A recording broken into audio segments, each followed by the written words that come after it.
doctor's office. Trying to get the results of the MRI, see what's happening with my foot.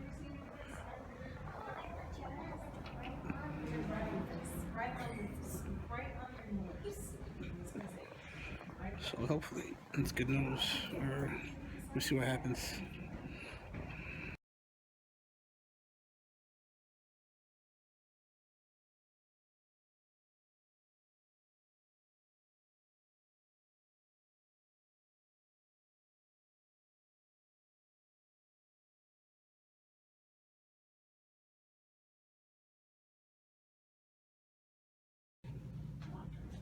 These are the MRI pictures. So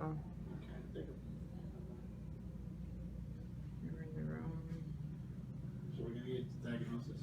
Yeah, just waiting for the results to see what's the next step and to see. So just wish us some luck. We were always hoping to, do things right away so you don't waste people's time. Yeah.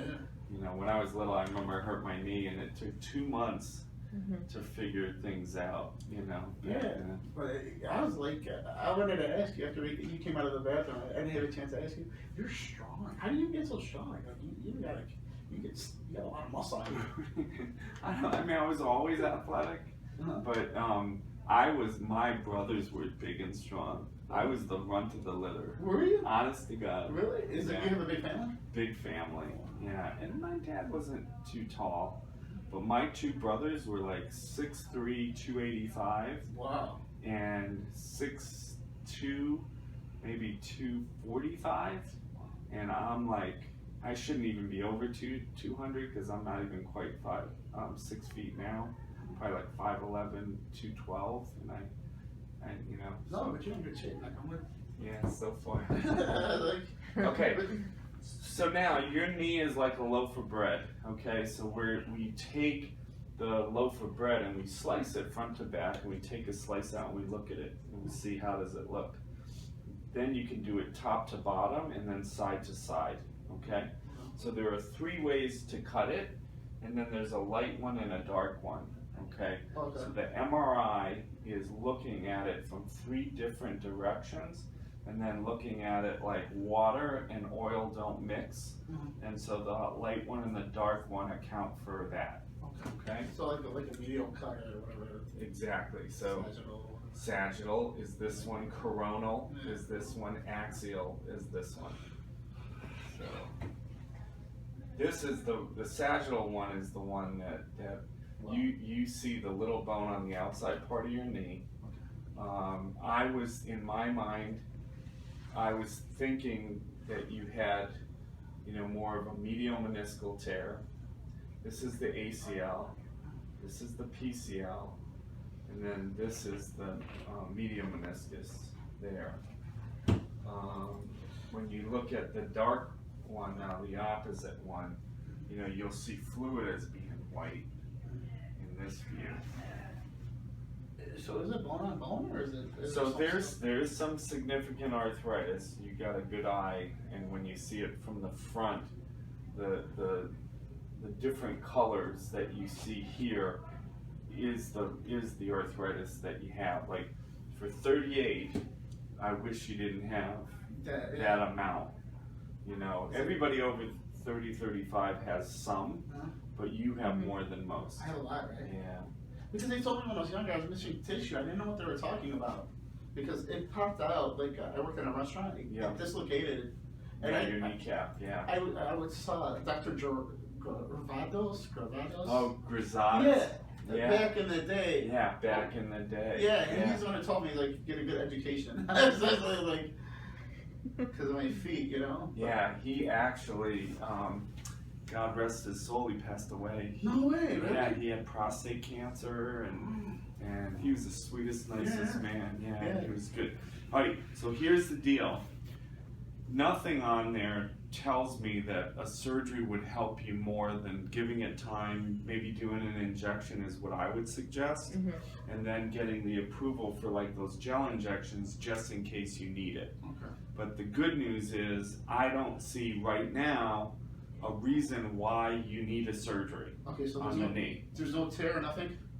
and that's what that says, okay? Now here's the deal.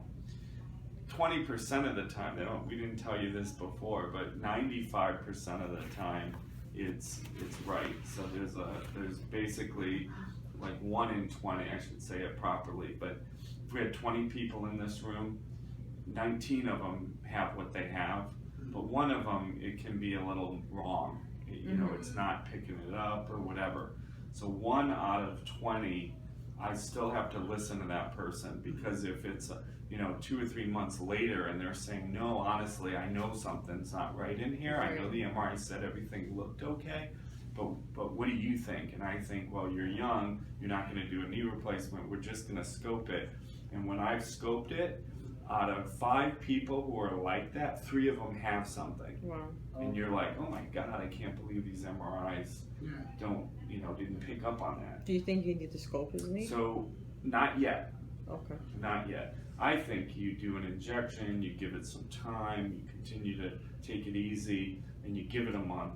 And then you either repeat the injection, or then you start thinking about, maybe scoping it, or doing the gel injections, or doing what something. What does the scope exactly do? What does that So mean? the scoping is pretty direct. Like, you go in and you look around and you see how much arthritis you have, and then you can shave spurs, you can clean it up, do whatever. Okay, I've had 2 knee scopes myself, okay?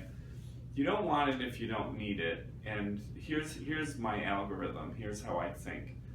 I think today he gets a cortisone injection and he sees how he does, and we recommend that he gets the gel injections.